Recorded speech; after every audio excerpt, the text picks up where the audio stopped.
स्वागत है आप सभी का आपके अपने YouTube channel rainbow science circuit पर।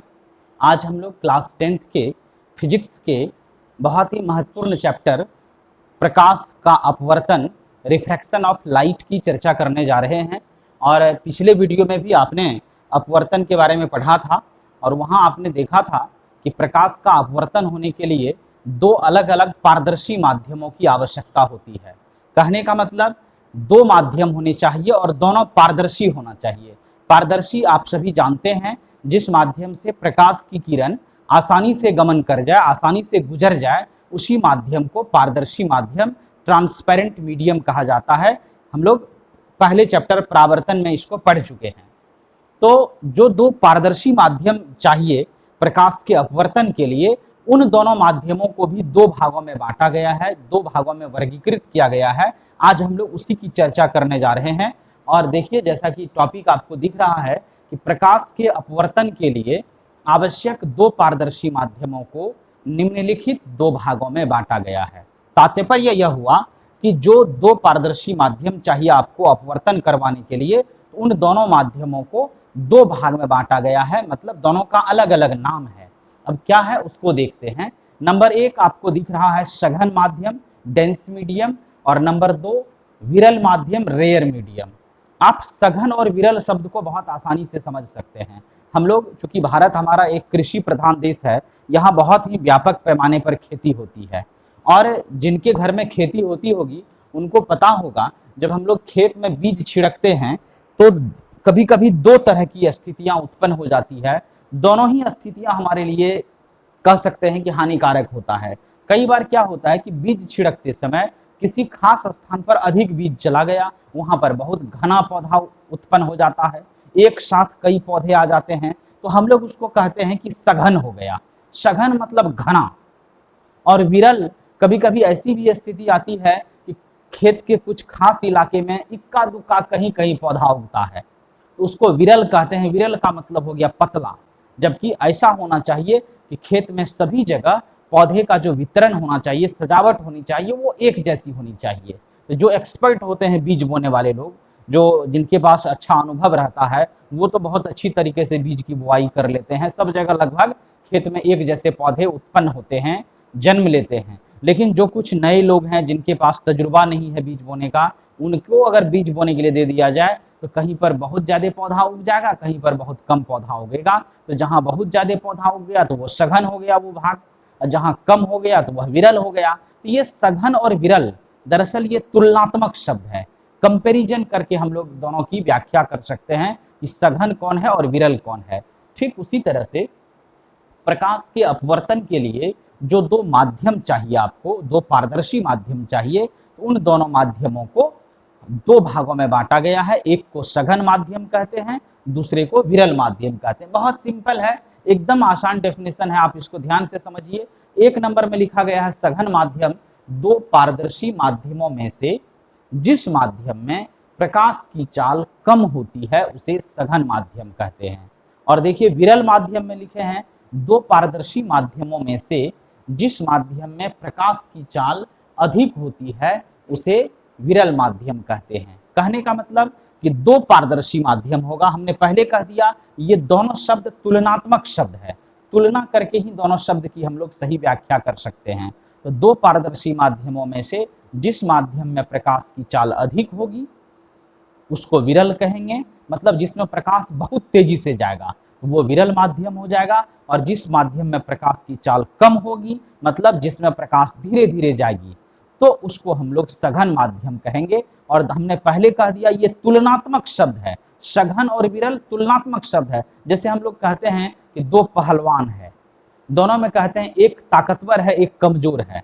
तो जो एक ताकतवर है, मान लेते हैं ए और बी दो पहलवान है, ए ताकतवर है बी कमजोर है, तो ऐसा नहीं कि ए हमेशा ताकतवर है। अगर हम एक ऐसे पहलवान को ले आए जो ए से भी ताकतवर है, तब तो फिर वहां पर उसके तुलना में जो ए पहलवान है वह कमजोर हो जाएगा।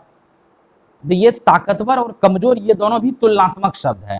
ठीक उसी तरह से ये सघन और विरल दोनों तुलनात्मक शब्द है। और हमेशा आपको जो दो माध्यम दिया रहेगा उस दोनों माध्यमों में यह देखना है कि किस माध्यम में प्रकाश की चाल अधिक है और किस माध्यम में प्रकाश की चाल कम है। आपने पढ़ा था, जो लोग पहला चैप्टर प्रकाश का परावर्तन पढ़े होंगे, प्रकाश के गुणधर्म को पढ़े होंगे, तो आपको पता होगा कि प्रकाश की चाल अलग अलग माध्यमों में अलग अलग होती है। विस्तार से इस पर चर्चा हुई है कि निर्वात या शून्य जो वैक्यूम होता है उसमें प्रकाश की चाल सबसे अधिक होती है 3 × 10⁵ किलोमीटर पर सेकेंड या 3 × 10⁸ किलोमीटर पर सेकेंड। तो 10⁵ रहेगा तो किलोमीटर पर सेकेंड और 10⁸ रहेगा तो मीटर पर सेकेंड। आप इनको भली भांति पढ़ चुके हैं। ये प्रकाश की चाल है निर्वात या शून्य में।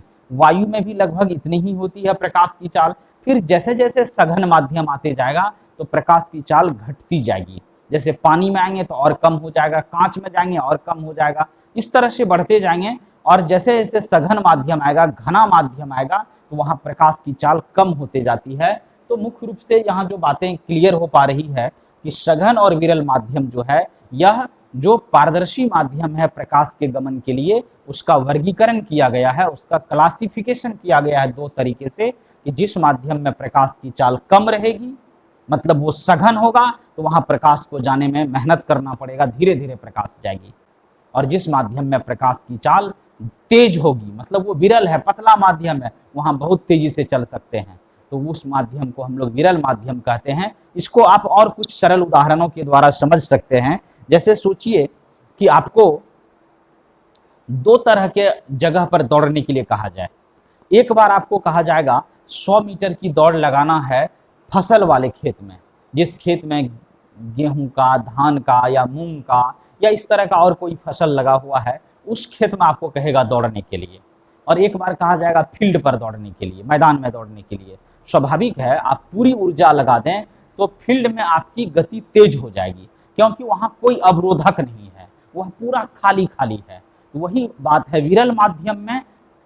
विरल माध्यम में जो होता है वहां प्रकाश की चाल बहुत तेज हो जाती है, क्योंकि वहां किसी तरह की बाधा नहीं होती है, प्रकाश में कोई कण नहीं रहता है। जबकि सघन माध्यम में जो होता है वो बड़े बड़े कण रहते हैं, इसलिए सघन माध्यम में प्रकाश की चाल कम हो जाती है। इसलिए हम लोगों ने परिभाषा लिया कि दो पारदर्शी माध्यमों में से जिस माध्यम में प्रकाश की चाल कम होती है उसे सघन माध्यम कहते हैं, और दो पारदर्शी माध्यमों में से जिस माध्यम में प्रकाश की चाल अधिक होती है, प्रकाश की चाल तेज होती है, उसको विरल माध्यम कहते हैं। तो यह सघन और विरल माध्यम है। यहाँ जो डायग्राम बना हुआ है सामने आप देख पा रहे हैं, पिछले क्लास में भी जिस दिन हमने अपवर्तन शुरू किया था उस दिन भी डायग्राम बनाया था, बस उसमें आज कुछ चीज ऐड करना पड़ा है, कुछ चीज जोड़ना पड़ा है।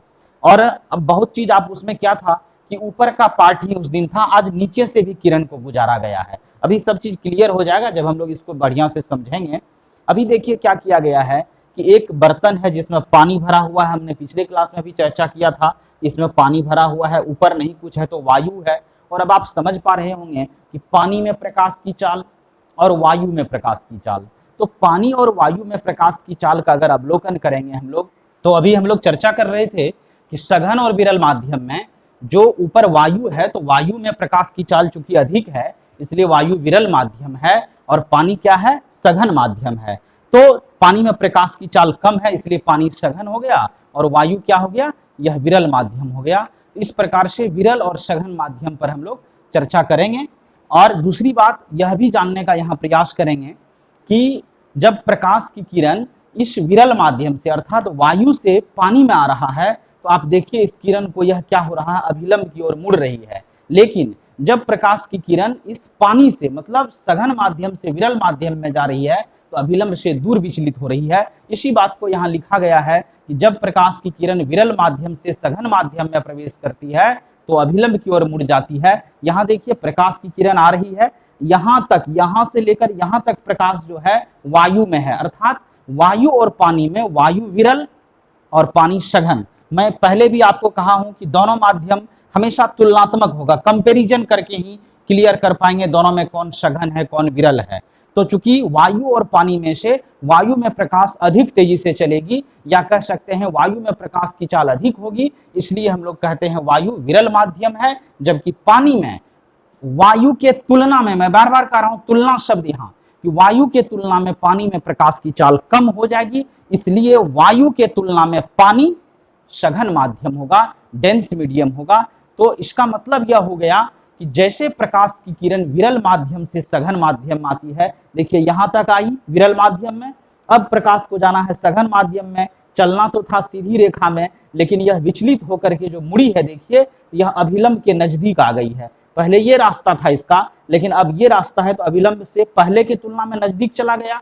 इसके ठीक विपरीत दूसरा पॉइंट देखिए, यहाँ जब प्रकाश की किरण सघन माध्यम से विरल माध्यम में जाती है तो अभिलंब से दूर विचलित हो जाती है। अब इसको देखिए, ये सघन माध्यम से विरल माध्यम में जा रही है प्रकाश की किरण, तो ये अभिलंब, जो ये अभिलंब है, तो जाना था प्रकाश को इधर, लेकिन यह इससे भी दूर विचलित हो जाती है। तो इस तरह से हम लोग देखते हैं कि दो अलग अलग माध्यमों में, एक माध्यम से दूसरे माध्यम में प्रकाश की किरण को जाने पर जो विचलन होता है उसकी दिशा भिन्न भिन्न होती है। एक बार अभिलंब के नजदीक आती है किरण, तो एक बार अभिलंब से दूर विचलित हो जाती है। यहाँ इस चीज को देखते हुए मुझे एक बात याद आ गई, किसी कवि ने बहुत अच्छा कहा था, हम लोग बचपन में पढ़ते थे वो कविता कि सबे सहायक सबल के कौ न निबल सहाय, पवन जगावत आग को दीपहि देत बुझाए। बचपन में पढ़ी गई ये कविता आज भी याद आ रही है, और फिजिक्स के इस रूल पर, इस नियम पर हूबहू लागू होता है कि हमारे संसार में, हमारे समाज में सभी जो है सबल की ही मदद करते हैं। इसलिए कवि ने कहा कि सबे सहायक सबल के, सब किसकी सहायता करते हैं? सबल के, मजबूत आदमी के, सामर्थ्यवान आदमी को ही लोग मदद करते हैं। कौ न निबल सहाय, जो कमजोर है, जो दुर्बल है, निर्बल है, उसकी कोई मदद करने वाला नहीं है। इसलिए कवि ने कहा कि सबे सहायक सबल के, कौ न निबल सहाय, पवन जगावत आग को दीपहि देत बुझाए। पवन जो हवा है, अगर बहुत तेज हवा का झोंका है और कहीं आग लगी हुई है, चाहे वो भट्टी में हो, चूल्हा में हो, तो आप देखेंगे वो आग बहुत ज्यादा सुलग जाता है, बहुत तेज हो जाता है। तो वही हवा जो उस आग को तेज कर देता है, सोचिए अगर वही हवा एक दीप को, लिखा गया कि पवन जगावत आग को दीपहि देत बुझाए, दीपक जो दिया जलता है, छोटा सा डिबिया जलता है छोटा सा, उस छोटे से आग को वह हवा बुझा देता है, लेकिन बड़ा आग है तो उसको सुलगा देता है। तो कहने का मतलब हमारे समाज में भी है कि लोग जो बड़े आदमी हैं, जो सामर्थ्यवान आदमी है, उसके तरफ लोग सटना चाहते हैं, उसकी लोग मदद करना चाहते हैं, लेकिन जो निर्बल है उससे दूर भागना चाहता है। देखिए वही नियम यहाँ भी अप्लाई हो रहा है कि विरल माध्यम से जब सघन माध्यम में प्रकाश की किरण आती है, मतलब कमजोर माध्यम से एक मजबूत माध्यम में आ रही है, वायु से पानी में आ रहा है, ये अभिलंब में सटना चाह रहा है, अभिलंब की ओर मुड़ गई है किरण। लेकिन जब सघन से विरल में गया, मजबूत से कमजोर में गया, तो कमजोर में तो कोई सटना चाहेगा नहीं, तो जिसके कारण प्रकाश की किरण क्या हुई, ये अभिलंब है, इस होके जाना था और दूर हट गया, तो अभिलंब से दूर हो गया। इस तरीके से इस कविता के माध्यम से भी आप आसानी से इन दोनों पॉइंट्स को याद रख सकते हैं। और ये दोनों पॉइंट जो यहाँ लिखा गया है बहुत महत्वपूर्ण है, आगे अपवर्तन की घटनाओं को समझने के लिए विस्तार से हम लोग आगे चर्चा करेंगे। प्रकाश के अपवर्तन के कारणों पर, लेंस के बारे में आपको पढ़ना है, लेंस सूत्र के बारे में पढ़ना है, फिर न्यूमेरिकल्स बनवाना है, ये सारा काम है आगे। मतलब बहुत विस्तृत ये चैप्टर है, बहुत बड़ा काम करना हम लोगों को, इसलिए ध्यान से जो बातें बताई जा रही है उसको सिस्टमेटिक ढंग से आप सभी समझें। और जो भी दिक्कत होता आप कमेंट्स करके हमें बताएं, या सीधे फोन करके भी अपनी समस्याएं रख सकते हैं। तो आज के क्लास में हम लोग क्या काम किए कि प्रकाश के अपवर्तन के लिए जो दो आवश्यक माध्यम है, जो दो पारदर्शी माध्यम है, उसको सघन माध्यम और विरल माध्यम दो भागों में बांटा गया है। इन दोनों माध्यमों की चर्चा हुई। फिर आपने देखा कि जब प्रकाश की किरण सघन से विरल में या विरल से सघन में जाती है तो वो कैसे अभिलंब की ओर मुड़ती है या अभिलंब से दूर विचलित होती है, इन सभी बातों पर भी चर्चा हुई। मुझे उम्मीद है कि आज का क्लास आपको पसंद आया होगा, बात समझ में आई होगी।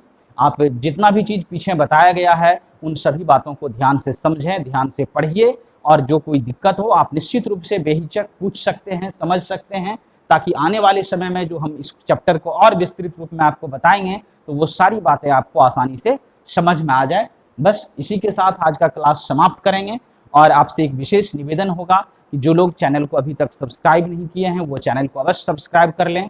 और अगर आपको वीडियो पसंद आती हो, क्लास समझ में आ रहा हो, तो निश्चित रूप से एक लाइक तो आपका धर्म बनता है, एक लाइक कीजिए, अपने दोस्तों के बीच वीडियो शेयर कीजिए, क्योंकि ये पूरा एजुकेशनल वीडियो है। यहाँ आपको क्लास 10th और क्लास 9th के, मतलब एक तरह से कहा जाए जो मैट्रिकुलेशन स्टैंडर्ड का साइंस है वो कंप्लीट एकदम सिस्टमेटिक ढंग में मिल रहा है। तो आप अपने दोस्तों के बीच इस बात की जानकारी दें ताकि लोग घर बैठे भी विज्ञान को एकदम प्रॉपर तरीके से पढ़ सकते हैं।